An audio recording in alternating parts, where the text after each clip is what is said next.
佛家提到的因果关系，强调的是每个人的行为和选择都会带来相应的后果，善因得善果，恶因得恶果。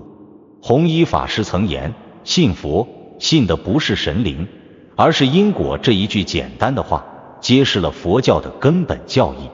所以，真正的信佛并不是通过祈求神明来改变自己的命运，而是要通过自我修行，觉察自己内心的状态，修正自己的行为、语言和思想。佛法强调，修行并非仅仅是通过诵经、拜佛来完成，它更重要的是融入日常生活中，关注自己的行为和内心世界。佛法的修行是一种自我觉察的过程，通过这个过程来提升自己的智慧，去除内心的烦恼与执念。这也是求佛不如求己这句古语的深刻含义。弘一法师有句话，别人如何待我，是我的因果；我如何对待别人，是我的修行。这句话不仅揭示了因果的深刻意义，还提醒我们，每一段关系，每一次与他人的互动，都是我们修行的体现。因果的力量无处不在，我们应该时刻警惕自己，避免伤害他人，尤其是以下三类人。一旦伤害他们，我们将承担无法承受的后果。首先要提到的，便是那些善良厚道的老实人。在这个复杂多变的社会中，老实人像一块未经雕琢的璞玉，他们内心纯净，待人真诚，始终以一种宽厚的心态去接纳这个世界。他们的善良并非为了获得回报，而是源自内心的无私与真诚。老实人的行为通常是低调的，他们可能并不显赫，也可能生活简单，甚至处境艰难，但他们的内心却充满了宁静与安宁。正如佛经中所说，人有善念，天必佑之。这些老实人的善良具有强大的力量，像阳光和雨露一样滋润着周围的一切，温暖他人。虽然老实人并不追求物质上的回报，但他们的善行却会带来福报。每一个小小的善举都是他们修行的一部分，也是在积累着善果。老实人可能生活简单，甚至面临困境，但他们的内心却富足，因他们所做的每一件事都是心存善念，无私奉献。然而，世间有时也会有一些人抱有轻视之心，认为老实人好欺负，甚至会在背后做出伤害他们的事。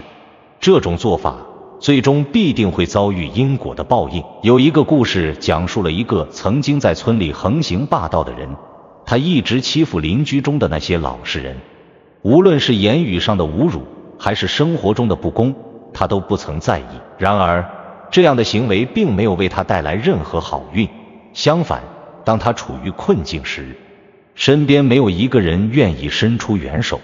曾经被他欺负过的邻居，尽管心中有诸多不满，但仍旧选择帮助他。这个故事最终让那位曾经横行霸道的人认识到了自己的错误。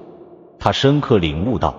伤害老实人最终只会带来恶果，自己所作所为也会因为因果的法则而反噬回来。老实人的内心深处有着一尊佛，那是一种无条件的慈悲与宽容的象征。当我们善待这些人时，他们的善良会回报我们；而如果我们伤害他们，那内心深处的佛会在冥冥之中让我们承担应有的惩罚。老实人不是软弱可欺的对象，他们的善良是一种力量，值得我们敬畏与珍视。因此，无论在何时何地，都不应去伤害善良厚道的老实人，因为他们的善良是一种力量，是一种无形的尊严，值得我们以最真诚的心态去敬重与善待。接着说，第二类人是出家修行之人。在这个喧嚣的世界中，出家修行的人就像莲花般超脱尘世，他们选择远离世俗的纷扰，专注于修行和追求佛法的真谛。对于这些修行者来说，他们的生活充满了艰辛与挑战，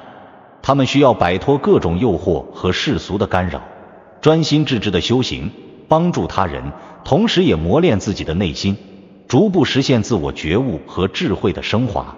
然而，在现实生活中，也有一些人披上了僧衣，却做着与佛法毫无关系的事。世间常见一些所谓的假和尚，他们表面上穿着僧袍，行走在寺庙中，却做着贪婪、欺骗甚至玩乐的事情。对于这些假修行者，佛法从未原谅过他们的不正当行为，反而正义与因果法则会引导他们最终承担应有的责任。一个有趣的故事就发生在乾隆皇帝的身上。乾隆皇帝3次南巡时曾访问普陀山。他第一次到达普陀山时，看到一些和尚懒散无所事事，有的甚至聚集在一起赌博、饮酒，完全没有出家人应有的风范和精神状态。乾隆皇帝对此感到非常愤怒，心中暗自决定，回宫后一定要惩罚这些不守戒律的和尚。可是乾隆的母亲劝诫他不要因为这几个看似行为不端的和尚就对整个普陀山产生成见，也提醒他这些和尚可能是菩萨或罗汉的化现，是用来试探他的心境的。尽管心中有不甘，乾隆依然听从了母后的建议，暂时放下了对普陀山的强烈不满。可是当他第2次访问普陀山时，那些和尚依然我行我素，不仅继续赌博、抽烟、喝酒，还理直气壮地回应说这是海外家风，罗汉境界，丝毫不在乎乾隆的批评。乾隆终于怒不可遏，回宫后誓言一定要派兵清剿这些伪僧，以维护佛教的圣洁。然而母后再一次劝解他放下杀念，乾隆于是勉强听从了母后的意见。第3次访问普陀山时，他决定如果和尚们依然无改正迹象，就立刻采取行动。这一次他带着兵船来到普陀山，然而当他进入寺庙时，眼前的景象令他彻底震惊。他看到和尚们依然在殿前摆摊赌钱，甚至还有女人混杂其中。乾隆此时的怒火几乎要爆发。然而当乾隆试图介入并让这些和尚输光他们的钱时，他却意外地输得一败涂地，甚至连自己的帽子和锦袍都输了出去。乾隆气急败坏，准备让官兵抓捕这些和尚，但当官兵们追入大殿时，发现了一个匪夷所思的景象，整个大殿空无一人，原本正在赌博的和尚和其他人似乎完全消失了。乾隆一时愣住，怀疑自己是不是中了幻术，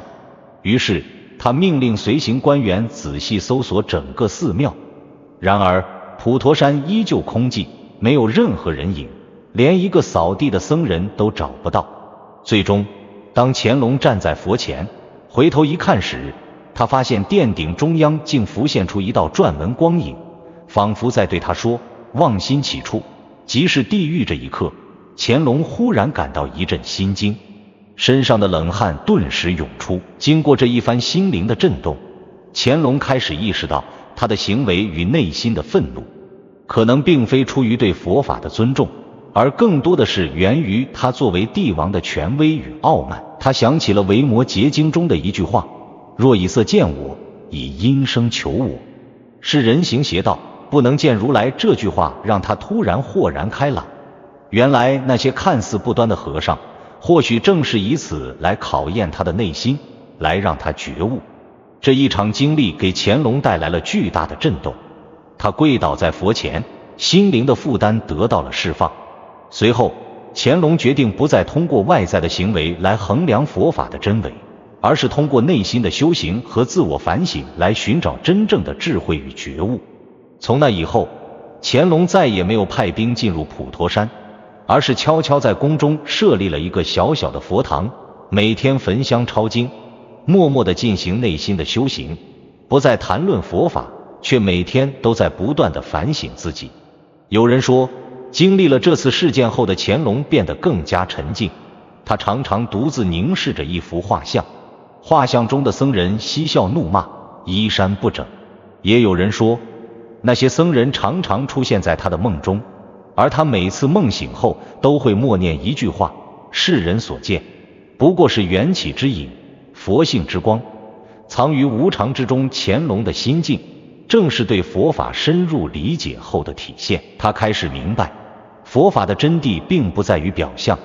而是在于内心的修行和觉悟。通过这次事件，他体会到，真正的修行不在于外在的行为，而在于内心的改变与自觉。他意识到，不仅仅是假和尚要受到因果的报应，任何人只要没有觉悟并误用佛法，都将最终面临内心的审视和回报。而这第三类人，那就是正在受苦的众生。生活中的每个人都可能会经历痛苦，或许是身体上的病痛，或许是失去亲人的伤痛，或许是被生活压力压得喘不过气的困境。这些人仿佛身处暴风之中，随时可能陷入绝境。然而，他们的痛苦并不仅仅是偶然的。佛教教义告诉我们，众生皆苦，每个人都有自己的因果，每一份痛苦的背后，可能都是过去行为的结果，也可能是因为他人对我们的伤害，甚至是外部环境的无情压迫。对于这些正处在苦难中的人，佛法要求我们以慈悲之心去对待。我们不能冷眼旁观，不能站在道德的高地上指责或指点。佛教强调慈悲，因为只有通过同情和理解，我们才能够真正体会到佛法的深意，也能够帮助这些人渡过难关。一个最基本的教义便是，人的痛苦来自于无明和执着。每个人都在自己的命运之中挣扎，但如果我们能够放下内心的执念，去帮助他人，去消除他人的痛苦，我们不仅仅是在帮他人，也是在帮助自己。有一个古老的故事广为流传，这个故事发生在古印度。一位比丘在行脚途中遇见了一个遍体鳞伤、奄奄一息的乞丐。乞丐显然是受过很多伤害，生前做过恶行，遭到了命运的报应。周围的村民看到这位乞丐，纷纷劝说比丘不要救助他，因为他们认为这位乞丐的遭遇是报应，不值得被救。而这位比丘并没有因此而放弃，尽管乞丐的过去可能令人厌恶，但他依然抱有慈悲之心，选择背起乞丐，把他带回寺庙照料。几天后，乞丐的伤势逐渐好转，他深感感激，并最终选择削发为僧，投入了修行，最终得到了觉悟。佛陀听闻此事后微笑道：一念慈悲，胜修百年。这句话揭示了佛法中的一项重要教义，慈悲的力量超过一切修行的外在形式。慈悲并不是只是一种情感的表达，而是一种深刻的智慧，它能够跨越一切界限，甚至能够改变命运。我们帮助那些正在受苦的人，并不意味着我们需要帮助他们走出困境，或者完全改变他们的命运。更重要的是，我们通过自己的行为去化解他们的痛苦，去为他们带去一丝安慰。这本身就是一种修行。当我们在生活中看到他人正在遭受痛苦时，如果我们选择漠视甚至落井下石，那无疑是在与佛法的慈悲相违背。我们所做的恶行最终会累积成我们的业力，回到我们自己身上。这就像是在别人的伤口上撒盐，使得他们的痛苦加倍，同时也在不知不觉中为自己种下恶因。相反，如果我们选择去帮助他们，哪怕只是一个微小的善意，我们也在帮助自己修行。因为通过善待他人，传递慈悲，我们也能从中获得内心的宁静与智慧。佛法看似深奥，实则非常简单。它并不是一张护身符，也不是一个愿望池，不是我们可以通过简单的祈愿来获得好处的工具。佛法是一面镜子，它让我们看清楚自己内心深处的贪欲、嗔恨与愚痴，照亮我们内心的黑暗，让我们意识到自己的过失和不足。佛法也像一盏灯，指引我们在复杂的因果迷雾中前行，指引我们走向觉悟的彼岸。我们学习佛法，信仰佛法，并不只是为了祈求佛菩萨的庇佑，更多的是要学会学佛和效佛。佛陀从未说过你需要我，他所做的只是告诉我们，每个人的内心深处都具备佛性，我们需要做的就是回归自己的内心，回归真实的自我，发现并觉悟自己本具的智慧与慈悲。真正的庇佑不是佛像外的神力，而是我们心中的那颗愿意修行、愿意改变的心。通过修行，我们逐渐摆脱了内心的执念与烦恼，慢慢地接近那份宁静与智慧。我们不仅要信佛，更要通过修行来学佛，通过效佛来实现自己的觉悟。真正的庇佑来自我们心中的觉醒，来自我们对因果法则的理解与尊重。每一次行善，每一次善待他人，都是我们修行的步骤。每一个善念的萌发，都会让我们的内心更加接近佛法的智慧。总之，佛法给了我们一个走向内心觉悟的指引，它教会我们如何通过修行来调整自己内心的秩序，如何通过善待他人，通过慈悲来积累善因，改变自己的命运。而所有这一切的关键，最终都源于我们内心的选择与决心。选择通过修行去觉悟自己，去理解因果，去关爱他人。如果你喜欢佛学内容，记得点击关注和订阅，不错过每一次深刻的分享和启发。让我们一起探索佛法的智慧。